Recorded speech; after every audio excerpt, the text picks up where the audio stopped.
I Have a Dream. Esse discurso é conhecidíssimo. Martin Luther King era um pastor e por causa desse discurso e dessa luta, ele foi assassinado.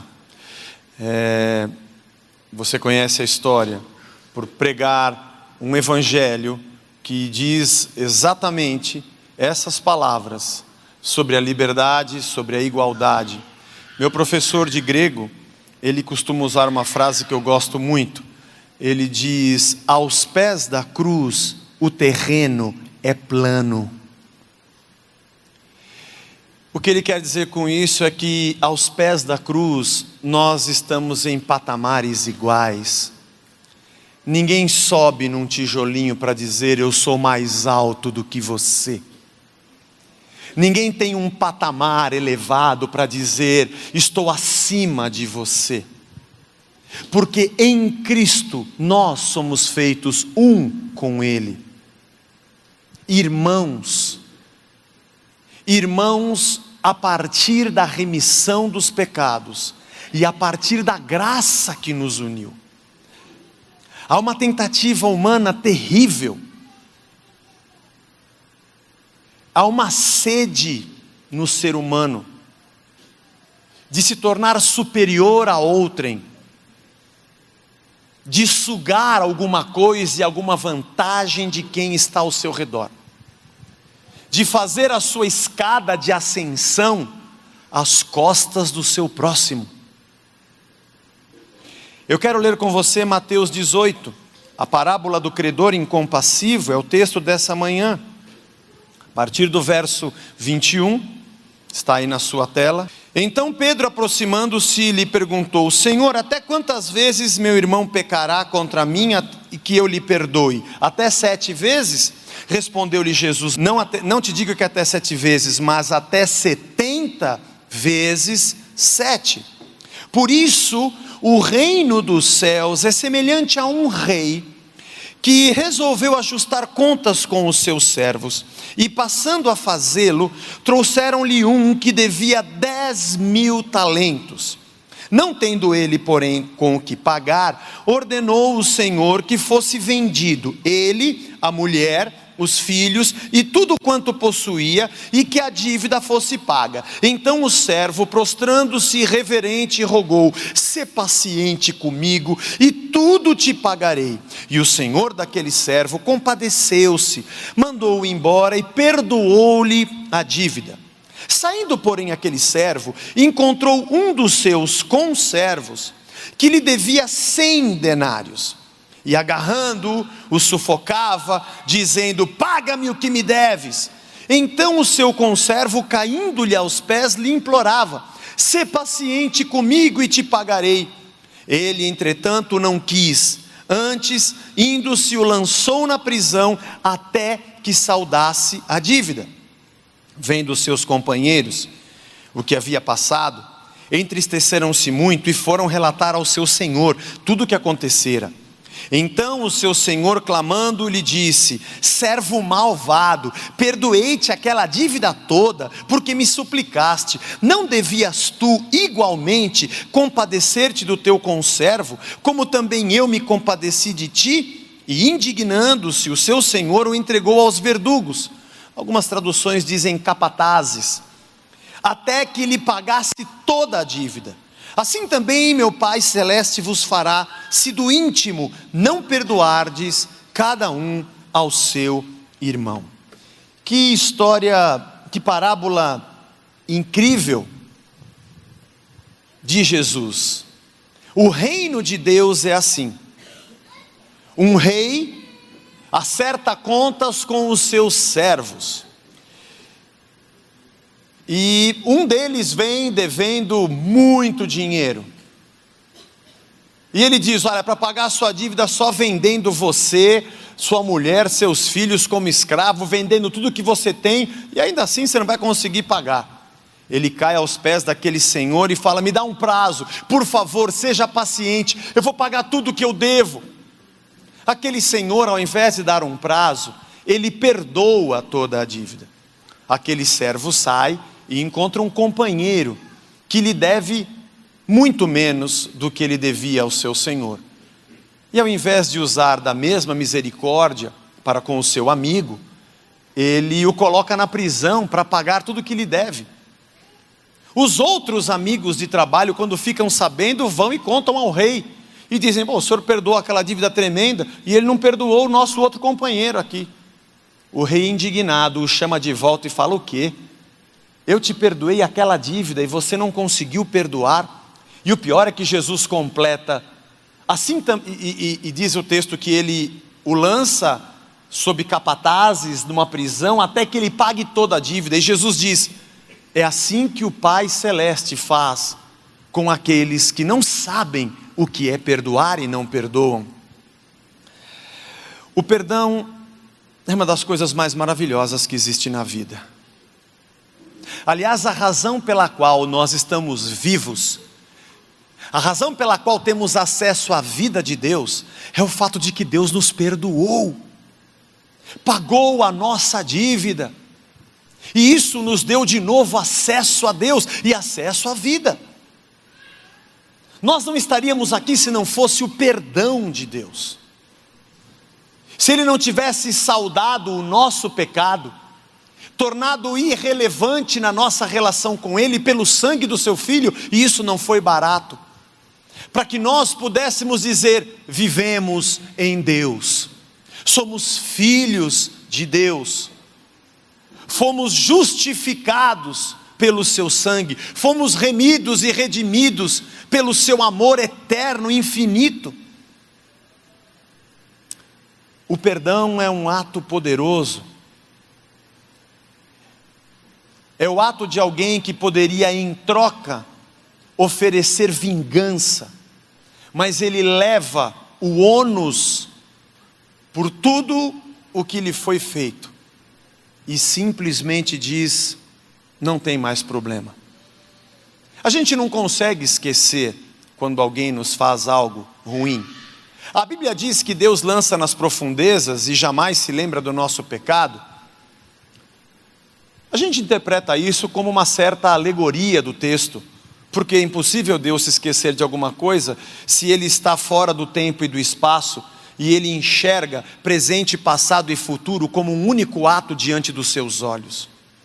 Mas Ele consegue tornar irrelevante e simplesmente não levar mais em consideração todo o nosso pecado, por causa do sangue do seu Filho, além de nos ter criado e ver em nós o pecado, que é a morte, de novo nos dá a vida pela segunda vez, porque nos criou e depois porque morreu por nós, para nos fazer dele e nos comprar com este preço. Deus cria o homem que o nega. Você já pensou nisso? Não foi assim, mas imagine se a Trindade conversasse nesses termos, vamos criar o homem. Mas o Deus que vê todas as coisas e sabe o futuro, a gente vai criar o homem, ele vai pecar, você sabe. E se ele pecar e se afastar da gente, se afastar de Deus, ele vai morrer, porque nós somos a vida. Deus é a vida. E o afastamento de Deus é morte. Nós já estávamos mortos nos nossos delitos e pecados, Paulo fala em Efésios. Nós já estávamos mortos. Não, se a gente estava vivo. Não, você estava morto, meu irmão. Não, estava vivo, respirava, eu nasci, eu estou aqui do meio velho. Não. Você estava vivo em carne e osso, porque desde a fundação do mundo, o Cordeiro foi crucificado. E o Deus que nos cria, na eternidade, morre por nós, e nos mantém vivos em carne, ainda que mortos no espírito, até que tenhamos a consciência de entender que a nossa vida só é vida nele. É pela graça que a gente está respirando, e por ato divino que somos salvos. Eu fui ler esse texto com bastante cuidado. No original, um rei, é o que o termo diz, foi acertar contas com os seus servos. A palavra servos aqui é a palavra doulos, e não é simplesmente servo. Existem várias palavras que denotam servidão no Novo Testamento. Existe o empregado, existe o mercenário, existe o garoto de recados, existe o doulos, que é um escravo. Neste caso propriamente, quando um rei, o majoritário, tinha os seus funcionários, servos, também se usava a palavra doulos, porque apesar deles não serem escravos de fato, como alguém que perdeu a sua liberdade, o rei é majoritário e tem direito sobre sua vida, sua morte, seus bens, sua herança, porque tudo pertence ao rei. Assim também é a nossa condição diante de Deus. Nós não temos vida. Jesus se denomina servo de Deus como doulos, como um escravo que não tem vontade. O escravo não tem lugar na terra, o escravo não tem direito. Aliás, o povo de Israel sabia muito bem o que era ser doulos, porque diante do Império Romano era isso que eles eram. A terra passava a ser de Roma, tudo era de imperador. Aliás, até culto ao imperador romano existia. Tinham que se prostrar diante do rei. Apesar de que havia uma deliberação para que o povo de Israel continuasse a ter o seu único Deus, mas isso ofendia demais ao Império Romano. Ainda mais quando aparece um tal de rei chamado Jesus Cristo, que papo é esse? Rei aqui só tem um. O reino de Deus chegou e nós recebemos um rei e um reino. Há um outro detalhe interessante na língua grega, é que para qualquer outro tipo de servo, qualquer outra palavra que você encontra, ele pode ser um funcionário de alguém e ter na sua casa um funcionário a seu serviço. Ele pode ser um mercenário que recebe para fazer um trabalho e pode ter um outro a seu serviço. Ele pode ser empregado e patrão ao mesmo tempo, mas quem é doulos não pode ser Kyrios. Kyrios significa senhor. Se alguém é doulos, ele está no nível mais baixo da estratificação social. Ele não é escravo de alguém e na sua casa tem um escravo. O máximo que ele tem é um outro amigo escravo como ele. Jesus usou essa palavra também para que nós possamos entender que esse é o tipo de servo que nós somos. Volto a repetir a frase do meu professor Marcos de Almeida: aos pés da cruz, o terreno é plano. Somos iguais uns aos outros. E eu achei emocionante nessa pregação, discurso de um reverendo, de um pregador do evangelho, Martin Luther King, dizendo: esse é o meu sonho, quando negros e brancos, judeus ou gentios vão compreender que eles são iguais. E eu, lendo e relendo essa parábola, a gente fica com uma pulga atrás da orelha, porque a gente quer entender o que Jesus quis dizer com o que Deus faz conosco. Mas deixa eu avançar um pouco no texto. Esse servo tinha uma dívida com o seu senhor, e essa dívida era de 10.000 talentos. Transformando isso em denários, que era a moeda romana, nós estamos falando que esse servo devia 60 milhões de denários. Esse cara aprontou demais. Realmente ele estava no meio do mensalão, do petrolão, alguma coisa esse cara fez, com certeza. 60 milhões de denários, imagina comigo, que um denário, no Império Romano, era o pagamento de um dia de trabalho, de um trabalhador comum. Significa que são 60 milhões de dias. Para você ter uma ideia do que significa isso, esse cara, para pagar essa dívida, ele tinha que ter 4.000 pessoas trabalhando por 50 anos, ininterruptamente, para conseguir pagar essa dívida. Ele tinha que arrumar 4.000 amigos. Nem o Roberto Carlos, que queria ter 1 milhão de amigos, não conseguiu. E olha que o Roberto é o rei. Ele tinha que ter 4.000 trabalhando 50 anos e ajuntando dinheiro para pagar o que ele devia. É demais, né? Aqui estava um doulos. Aqui estava um servo que o direito da sua vida estava nas mãos de um rei. Com certeza esse rei deu valores para que ele cuidasse e ele cuidou muito mal. Ou ele tomou empréstimos além do que ele poderia ter feito, mas na hora de acertar a conta, não tinha como pagar. Essa é uma dívida impossível de ser paga. Eu gostaria que você entendesse que é assim que somos diante de Deus. Nós temos uma dívida impossível de ser paga. Jesus usou a parábola para demonstrar qual é a nossa condição diante dele, diante da grandiosidade de Deus.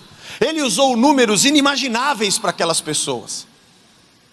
É como se nós disséssemos aqui isso: vamos pegar 4.000 pessoas trabalhando 50 anos sem parar para poder pagar o que você deve. E por isso ele disse: vou vender você, tua mulher, teus bens, e mesmo assim você não vai conseguir pagar. Você vai ficar escravo o resto da vida, mas vocês, mais uma meia dúzia, não é 4.000. É mais uma punição do que um ressarcimento, porque é impossível ressarcir uma dívida assim. Nós somos assim. Nós costumamos dizer: não, mas eu não roubo.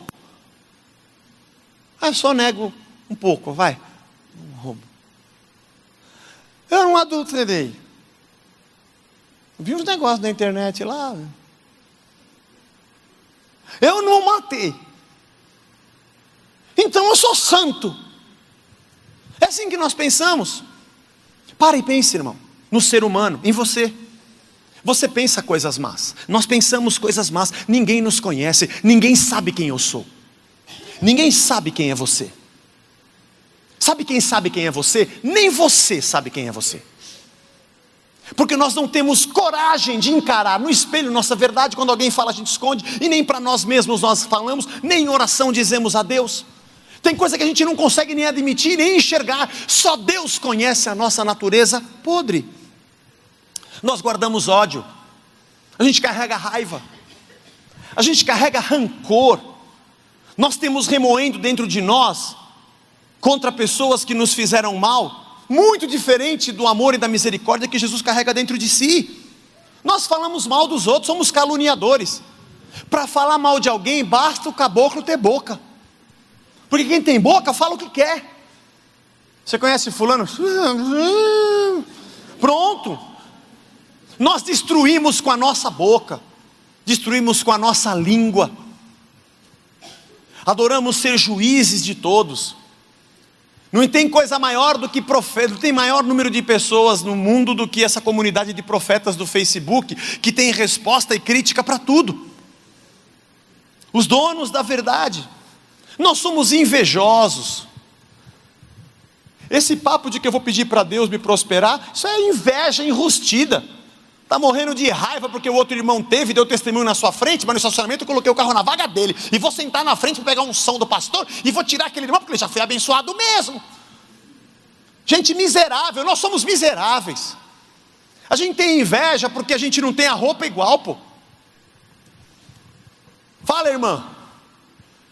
Aí o cabelo dela não gostei. Não é que você não gostou, é que ficou bom demais, e o seu está meio queimado, né não? É tanta tintura que o negócio ficou que não tem mais creme que dê jeito no bagulho. O negócio é raspar, botar uma peruca, esperar crescer e depois dar um conserto. Os homens também são assim. A gente é mau. Basta aparecer um cara meio tanquinho, bonitão. Esse cara aí não deve ser um cara legal, porque é inveja, nós somos invejosos. Nosso cemitério de frango aumenta a cada dia. A gente, do carro, da roda que ele pôs no carro. Homem parece um menino grande. Antes era inveja do carrinho de rolimã e da bolinha de gude. Agora é inveja do carro. A gente fica preocupado que a gente não tem a calça que tem aquela etiqueta no bolso. Como que chama? Da diesel. Que seja, o meu é álcool, mas tudo bem. Porque a etiqueta tem que ficar bem aparente. Então você vai na 25 de março e compra uma falsificada, mas tem etiqueta. Ninguém vai saber se é falsa ou não. O importante é ele ver que você também tem a etiqueta, porque a gente morre de inveja. Nós carregamos isso dentro de nós. Nós somos gananciosos. A gente é glutão. Você pede uma pizza, você não consegue deixar sobrar um pedaço. Você vai comer tudo, a gente ataca como se fosse um doido. Essa semana eu tive uma reunião de pai e filhos. A mãe não participou. Fui bater fui bater um papo com a molecada. A gente foi comer A gente sempre sai para ir num restaurante legal. Falei, vamos comer uma cebola do Outback. No meio da cebola eu fiquei com vergonha de mim, irmão. Eu fiquei pensando o que as pessoas do meu lado estavam olhando. Se alguém estava olhando para mim, eu fiquei olhando. Porque eu ataquei a cebola com tanta vontade. Pô, fazia um tempão que eu não ia no Outback comer uma cebola. Custa caro aquela cebola. E eu achei que a cebola diminuiu. Eu não sei o que você pensa. Irmão, não diminuiu? Eu não levei uma trena, nada. Mas pelo meu sentimento de bater os olhos assim, eu falei, tá inflacionada a cebola. E como nós estávamos em 4, e eu pensei, eu tenho que defender a minha parte aqui, porque 4 numa cebola só. Sabe aquelas casquinhas que caem da cebola, que você tem que puxar aquela casquinha ela é boa. O ruim é quando você puxa a cebola e a casca fica e vem só aquela cebola moiada. Mas aí todo mundo tem um garfo, né, para puxar as cascas para a beirada do seu prato. Aí no meio da cebola, eu sei que isso não acontece com você, acontece comigo, é que eu tenho coragem de confessar, eu sei que você também faz isso. E o pior não é isso, nós somos tão glutão, que os caras colocam pimenta naquele molho daquela cebola, e que é tão gostoso, só que na terceira cebolada que você pôs na boca, você está queimando até o último fio de cabelo. Você está suando frio, a tua meia está molhada. E aí, como tem refil de Coca-Cola, você cai na Coca-Cola. Olha, parece a reunião dos búfalos d'água do Fred Flintstone. É javali na chapa, filé de brontossauro, é só aqueles negócios. Só falta o chapéu nosso com aquele chifre, porque a gente é daquele jeito. E no meio da cebola eu falei, rapaz, olha que eu estou parecendo um ermitão atacando um javali morto, não posso fazer isso. Aí eu peguei e fui mais devagar. Mas aí eu ataquei rápido porque eu vi que a cebola estava acabando. Porque nós somos assim. Nós somos falsos, a gente mostra o que a gente não é. Nós somos gananciosos. A gente gasta errado, o dinheiro é nosso Deus. A gente faz qualquer coisa por causa do dinheiro. Qualquer coisa. A gente gasta nas maiores besteiras e economiza nas coisas mais sérias. Nós somos gananciosos e dirigidos pelos valores da terra. Nós somos tão hipócritas, que a gente, homem, fala do campeonato brasileiro, mas a gente é igual. Se nós fôssemos jogar bola, é assim, você simula o pênalti, sabe que não foi, mas você simula. Aí o juiz apita, né, porque ele não sabe, ele viu, foi muito rápido, e você que caiu sabe que não foi pênalti. Mas já que o juiz apitou, ele é juiz, não sou eu que estou falando, é ele. E aí eu aceito, e eu sei que está errado. E eu sei que eu o enganei. Nós fazemos isso todo dia. Você vai numa entrevista de trabalho, você faz um teste, vai num psicólogo, sabe que vai ter um psicólogo para te entrevistar. Então você vai em outro para te ensinar a ser entrevistado. É uma guerra de psicologia. Então ele fala como é que você senta, como é que você cruza a perna, que o óculos tem que estar assim, a camisa, a roupa que você usa para ser, porque você vai vender a tua imagem. Você sabe que você não é o doutor, você sabe as suas fraquezas e a sua incompetência, mas não importa, você tem que vender uma imagem, mesmo que você saiba que seja mentirosa. É assim também para namorar, a gente fala cada besteira. Depois quando casa, a mulher abre o pacote, é aquele negócio, antes de casar, olho bem aberto. Depois que casa, fecha o olho, agora já comprou, irmão, agora aguenta aí que você levou o negócio. Porque nós somos mentirosos, nós somos falsos, nós mentimos na justiça. Vai lá, vai num processo trabalhista.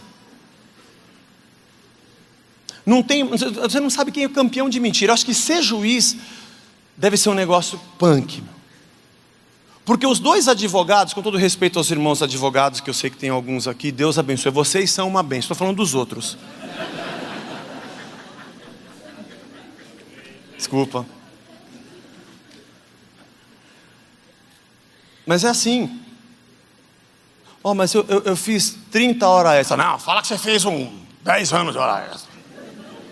Porque depois ele vai quebrar um pouco, vem o pessoal do sindicato. E o outro advogado fala pro empregador. Não, você fala que sempre foi tudo certinho, nunca fez hora extra. Você tem alguma foto dele na praia? Tem, então fala que ele foi viajar e não foi trabalhar. É sempre assim, irmão. E nós entramos no negócio, porque eu não quero saber se é certo, se é errado, se eticamente eu deveria fazer ou não, se eu sou um cristão ou não, se eu tenho Cristo ou não. Eu estou preocupada na porcaria do dinheiro. Mente quando faz divórcio, para a mulher não levar nada, para o filho morrer de fome. Quando a mulher é rica é assim, aquele vagabundo não vai levar nada. Quando é o cara que for com o dinheiro, aquela mulher não vai levar nada. Meus filhos eu ainda ajudo. Vai arrumar outra que vai arrancar o teu dinheiro.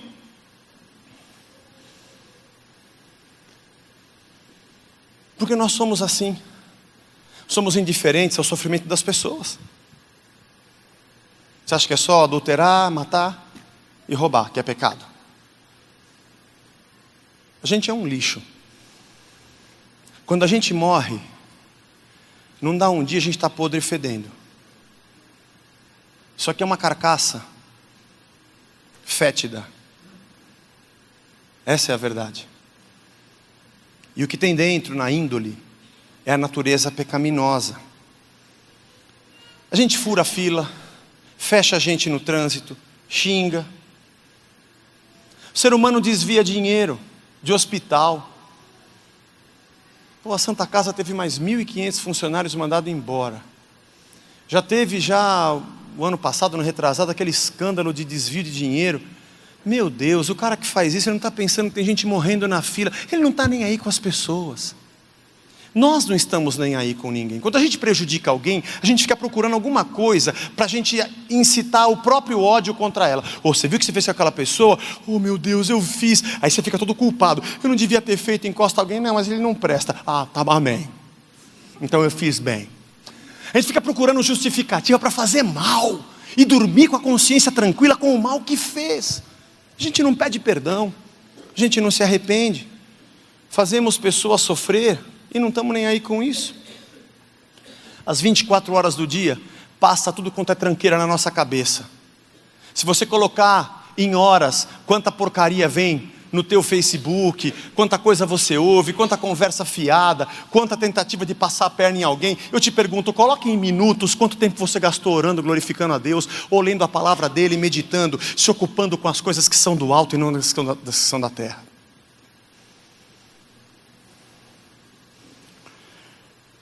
O pior, você acha que Deus ama isso? Pergunto para você. Ah, mas Deus não ama o pecado, Deus ama o pecador. Irmão, Deus odeia o pecado, e o pecado está em nós. Ele tem misericórdia, e o amor que levou Cristo à cruz, é para que nós sejamos dele.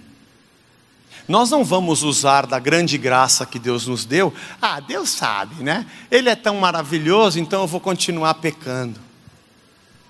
Paulo diz que se a gente fizer isso, nós somos dignos de morte. Porque a gente dá oportunidade à nossa carne, só porque a gente sabe que Deus perdoa, então eu vou continuar pecando. Deixa eu te falar um negócio, você não é pecador porque você peca. Você não é pecador porque você comete pecado. Você comete pecado porque você é pecador. Parece igual, mas é diferente. Não é que porque você pecou, agora eu sou pecador. Eu tinha conseguido ficar uma semana sem pecar. Agora que eu pequei, eu não era mais pecador. Eu tinha conseguido sair dessa classe para ir para a classe do sei lá o quê. Agora que eu pequei, voltei a ser pecador. Não, nós somos por natureza pecadores. Essa é a nossa natureza. É por isso que pecamos. Por isso temos uma guerra que fala Paulo em Gálatas 5,17, que o espírito milita contra a carne contra o espírito. Quando você conhece a Cristo, você começa a ter um conflito interno, porque você não deveria ter mais vontade de pecar. E ainda tem, porque essa é a nossa natureza humana, pecaminosa. Nós nascemos assim. Não precisa ensinar um homem a fazer mal, é difícil ensiná-lo a fazer o bem. Faz parte da natureza humana, e o pior é que a gente se acha bom. Eu não tenho pecado, estamos cheios, nós somos um poço, dá para montar uma barraquinha na feira. Nós temos muito.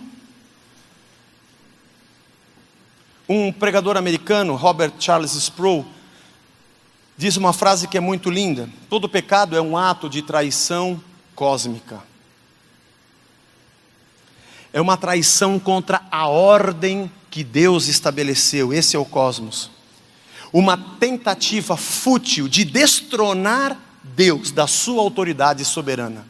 A gente tira Deus do trono, Ele é o rei, nós somos os doulos, mas nós queremos ocupar o trono. Nós queremos tirar Deus da nossa vida e fazer a nossa vontade. Às vezes tem aquelas discussões tremendas, né, sobre livre-arbítrio, existe ou não existe, existe ou não existe, tem livre-arbítrio, não tem livre-arbítrio. Irmão, é o seguinte: o escravo entregou a sua vontade nas mãos do seu senhor, ponto final. Se tem ou não tem, se não tem, você continua não tendo, se tinha, você acabou de perder, porque venha a nós o teu reino e seja feita a tua vontade. Agora eu sou doulos, eu sou um escravo por amor do Deus que por amor se entregou por mim na cruz. Esses somos nós. Esse cara tinha uma dívida impagável, essa nossa dívida é impagável, irmãos. Nós somos hoje pecadores redimidos, salvos por Cristo, mas continuamos pecando. Temos uma luta contra a nossa natureza, temos a graça, temos o perdão, e se não fosse o perdão, nós seríamos banidos da presença dEle e continuaríamos mortos. Ainda respirando até mais alguns anos à frente e depois em condenação eterna. Esse doulos, que tinha um Kyrios, que tinha um rei e um senhor, sai daquela conversa, porque ele não pediu para o Senhor perdoar. Ele falou: me dá um prazo que eu vou pagar tudo que eu devo. Acho que o rei vai pagar nada, você não tem dinheiro para pagar, você não tem nem ideia de quanto você me deve, é impagável, mas eu não vou te dar um prazo. A Bíblia diz que esse Senhor se compadeceu. A parábola ilustra o coração de Deus. Ele não dá um prazo para a gente pagar, Ele enviou Cristo para pagar por nós. Ele pagou por nós. Aquele cara pediu só um prazo, mas o rei deu para ele o perdão. Vai embora, vai para casa, você não me deve mais nada. Meu Deus, você tem ideia do que Deus fez com você? É muito comum hoje pastores dizerem assim: você que quer aceitar Cristo para mudar de vida, para ser abençoado, para prosperar, vem aqui na frente. Aí vem um monte de gente. Mas o Evangelho não é isso. O Evangelho é: você está morto no seu pecado, e a sua natureza pecaminosa é morte na sua vida. Jesus Cristo morreu e perdoou o teu pecado antes de você existir. Se você reconhecer que você é um pecador e entregar a tua vida completamente a Ele, você está salvo. Você reconhece que é um pecador e precisa de Cristo, então vem aqui à frente. Essa é a condição. Eu não me converto ao reino Shangri-La. Eu não me converto eu não aceito o mágico de Oz, ou o homem de lata, para ir para Oz, ou não me converto a Alice para ir para o País das Maravilhas. Eu reconheço que sou um pecador para ser aceito no reino como filho, e eu era escravo. Eu era morto, na verdade, me fiz escravo, e Ele me tornou filho. Quando ele sai dali, ele encontra um síndulos. Essa palavra significa conservo. Não é um cara que está abaixo dele, é um companheiro dele, é um servo junto com ele, é um igual. Ele sai da presença do rei, que era maior, e lhe perdoa uma dívida impagável, que 4.000 pessoas tinham que trabalhar 50 anos para pagar, e encontra um rapaz que lhe deve 100 denários. 100 denários é 3,8 meses de trabalho. Pouco mais de 3 meses e meio de trabalho. Esse cara não devia nada, perto da dívida dele não devia nada. Mas ele sufoca o cara, e o cara fala a mesma frase: sê paciente comigo e eu te pagarei. Calma, cara, eu te pago. Mas ele vai e lança esse cara na prisão, até que ele pague cada centavo. É assim que nós somos. Nós sempre queremos ter um lugarzinho para a gente subir, sem sentirmos-nos melhores do que os outros. A gente sempre acha que temos alguma coisa a mais. E no universo evangélico que a gente tem, onde há distribuição de unção e de dons, e alguns são mais do que outros, é um carnaval. Esse é o festival da chefia. Todo mundo quer ser cacique, todo mundo quer pôr a mão na cabeça, todo mundo quer ter uma palavra, mas ninguém é pecador, todo mundo é santo e poderoso, só que a bandalheira continua a mesma.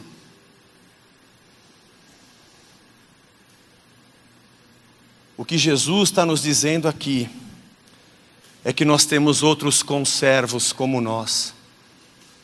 Talvez entre nós aqui, a gente tenha problemas de 100 denários uns com os outros.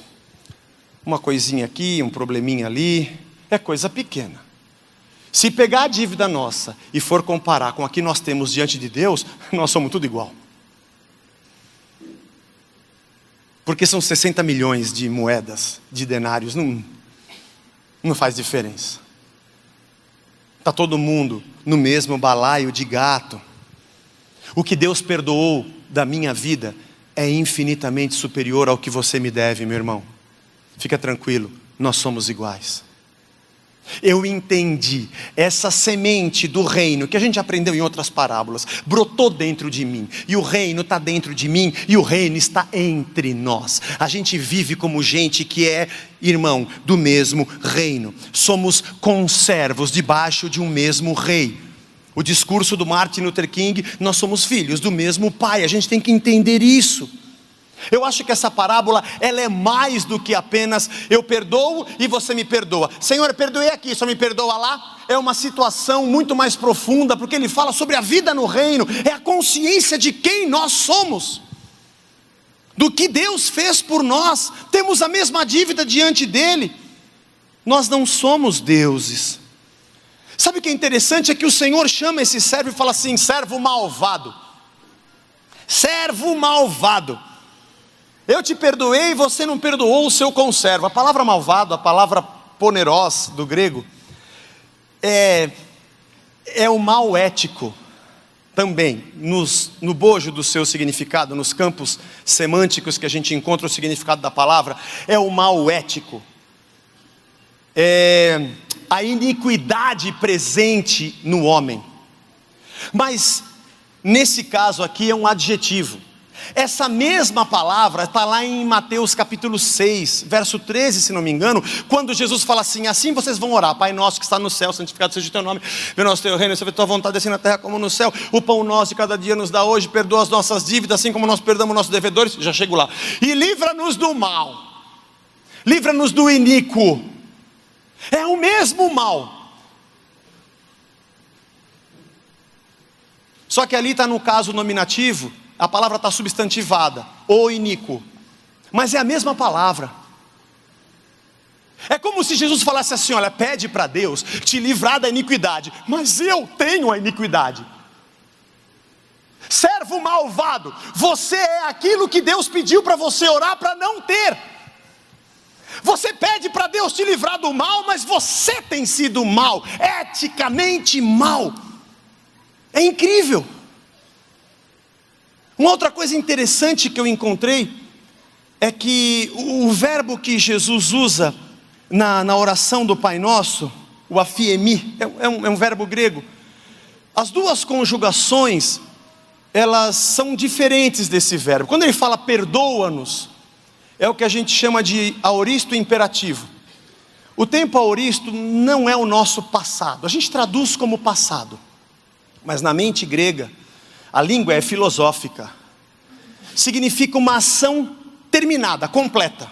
Ela já foi feita, não volta mais, aquilo já foi definitivamente completado. Por isso nós traduzimos como passado, uma coisa que já foi. Mas não necessariamente é assim. Quando ele diz perdoa-nos o nosso pecado, é o aoristo imperativo. Ele está dizendo: o Senhor é um Deus que eu sei, o Senhor perdoa, a tua ação é completa, eu te peço que o Senhor faça essa obra completa por mim. Assim como nós perdoamos, aqui já no caso indicativo, mas da mesma forma, o aoristo indicativo, que significa, porque eu também perdoo. Essa é uma ação completa, isso aqui não tem negociação. Não é o presente do grego indicativo, que é como se fosse o nosso gerúndio, eu estou perdoando. Não é o futuro, como eu vou perdoar. Não é assim, me perdoa do jeito que eu vou perdoar. Me perdoa, porque eu também sou um cara que perdoo. Eu entrei no ambiente do reino, e o reino tomou parte da minha vida, e ele está dentro de mim e entre nós. Isso aqui é ponto consumado. Eu sou alguém que perdoa. Eu perdoo como o Senhor perdoa, e o Senhor perdoa como eu perdoo, porque eu estou participando do teu reino, e eu sou parte da tua obra. Nós não podemos entender isso como um banco de perdão, que é o tipo de tentativa de tradução que a gente faz. Senhor, perdoa o meu pecado, assim como eu estou perdoando as pessoas. Não é assim como eu estou perdoando, é como eu também perdoo, porque eu perdoo. Então eu tenho um banco de perdão. Ai meu Deus, eu cometi 10 pecados essa semana. Tá ruim porque eu perdoei só 8, né? Eu tenho 2 pecados em haver. Ó Senhor, semana que vem eu vou ter uma reunião com aquele meu chefe, que é uma praga, e eu sei que ele vai me xingar. Então eu já estou perdoando ele antecipadamente, para ver se eu cubro esses 2 que eu estou devendo, para o Senhor liberar mais uma semana de perdão para mim, porque senão eu fico preso, né? Você teve a dívida perdoada e você não perdoou. O problema não é apenas você não perdoou. O problema é que você não entendeu a dívida que você tem. O problema é que você não entendeu o que eu fiz por você. O problema é que a semente do reino não frutificou em você. O problema de você não perdoar não é só o banco de perdão que você não fez. É que você não é do meu reino. E o meu reino não está em você. Você não é de Cristo. E essa obra perfeita não aconteceu com você. Portanto, você está debaixo da ira e não da graça de Deus. O Antigo Testamento, a palavra ira, tem 20 formas diferentes de aparecer, mais de 600 vezes. Como aqui: eis que vem o dia do Senhor, dia cruel, com ira e ardente furor, para converter a terra em assolação e dela destruir os pecadores. Tim Keller diz que a ira de Deus recaiu sobre Cristo e não sobre nós. Ele recebeu sobre si a vingança de Deus contra o pecado, para que nós fôssemos livres e vivêssemos na graça. O problema é que a gente não aceita a graça, porque não aceitamos que somos pecadores dependentes dela. Efésios capítulo 5, verso 6 diz: ninguém vos engane com palavras vãs, porque por essas coisas vem a ira de Deus sobre os filhos da desobediência. A ira de Deus. Eu acredito que quando eu não perdoo, é porque eu não sou do reino, ele não é meu rei. Ao invés de eu estar no ambiente do reino, que é o ambiente da graça, fora do ambiente da graça, eu estou no ambiente da ira, no ambiente do juízo. Ou eu estou dentro dela, ou eu estou fora dela.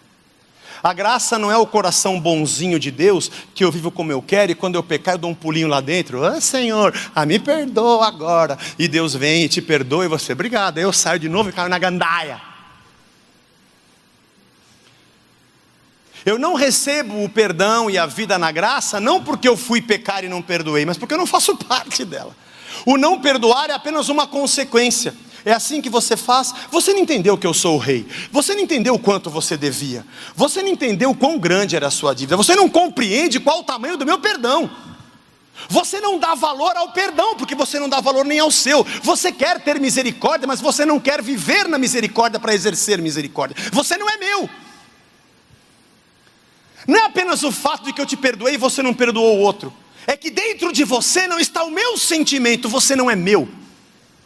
É assim que vai acontecer com aqueles que não perdoam, porque na verdade não são desse reino. Os olhos do rei para ele não são olhos da graça, são os olhos do juízo. Deus nos redimiu. É assim que é o reino de Deus. Deus te quer no reino. Deus te quer arrependido. Pode ser que você esteja aqui e você nunca tenha se convertido. Tá, você frequenta a igreja, você acha legal, a igreja é legal, aqui é gostoso. Pode ser que você há muitos anos frequente a igreja, até já se batizou, mas de verdade, você nunca foi aos pés da cruz para falar: Senhor, obrigado, porque eu sei a tranqueira que eu sou. Obrigado pela tua misericórdia e pela tua graça. Obrigado pelas portas do reino. A minha natureza tem que ser sujeitada ao rei e ao reino. Eu tenho acesso agora ao Senhor porque o Senhor morreu por mim. O teu perdão remiu o meu pecado. Agora eu sei quem eu sou. É por isso que eu aceito a Cristo, porque eu reconheço aquilo que Ele fez por mim, e eu digo, é isso mesmo que eu preciso. Eu quero que o Senhor seja o meu Senhor, porque esse é um Senhor que eu preciso, aquele que se entrega por mim. É isso que eu quero, o Senhor de amor, de graça e de misericórdia que o Senhor é. Eu quero ser do reino. Eu não quero viver sob a ira, eu quero viver sob a graça. Você recebeu a Cristo para ser perdoado? Muda a sua cabeça, metanoia, muda a sua mente. O reino chegou. Nossa dívida era impagável. Agora somos pecadores redimidos, que compreendem que dependem de Deus, que entendem a dívida que tinham. Somos filhos do mesmo Pai. Irmão, nós não podemos dizer que somos a igreja de Cristo se não formos arrependidos aos pés da cruz. Vou dizer uma coisa muito séria para você. Nós não podemos evangelizar se nós não entendermos o que é o reino de Deus. Nós não podemos pregar o evangelho do reino se nós estivermos fora dele. Se as pessoas lá fora não entenderem que nós não somos um bando de religiosos cheio de regras para vomitar em cima deles o nosso juízo, porque eles são pecadores. Se eles não enxergarem em nós que nós não somos os santinhos do pau oco que sobem em cima do pedestal e fala: você é assassino, você é prostituto, você é mentiroso, você é gay, você é não sei o quê, e nenhum de vocês prestam, só eu presto. Esse tipo de discurso, o mundo já está de saco cheio de gente podre, que não é do reino, mas usa distorcidamente os valores do reino para subir num pedestal sobre os outros.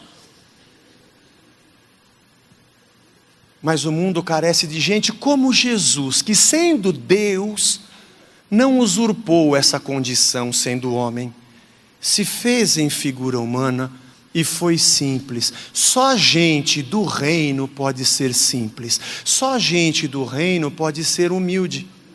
Eu quero dizer a você, grande pregador, não é nada, cara, não elogia, porque se tirar o espírito é só tranqueira.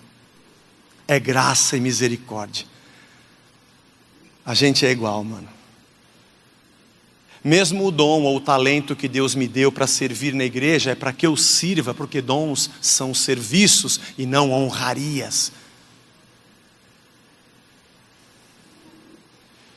Pode ser que no teu dom de vez em quando você seja como um profeta. Pode ser que no teu dom de vez em quando você pastoreie. Pode ser que no teu dom de vez em quando você seja um sacerdote. A única coisa que você nunca vai ser é rei, porque rei só tem um. Será que a gente está no reino? Nossa família está no reino? Nossos relacionamentos, como a gente se relaciona com as pessoas, demonstram que a gente está nesse reino. Nossa pureza, nossa humildade, nossa simplicidade é típica e pertinente a alguém que faz parte do reino.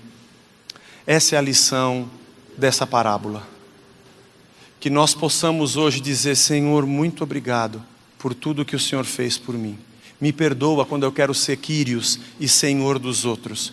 Eu só preciso mostrar para Ele que eu sou doulos, eu sou teu escravo, e convidá-lo a ser como eu, alguém que depende do Senhor. E que entre nós seja visto o reino. Entre nós a sombra da cruz, porque todos nós estamos ao pé dela, nos cubra igualmente. Nossas relações de amor e a demonstração da nossa vida em Cristo seja de gente que perdoa porque foi perdoado, gente que está no reino, sob os olhos da graça, e não debaixo do juízo para a perdição eterna.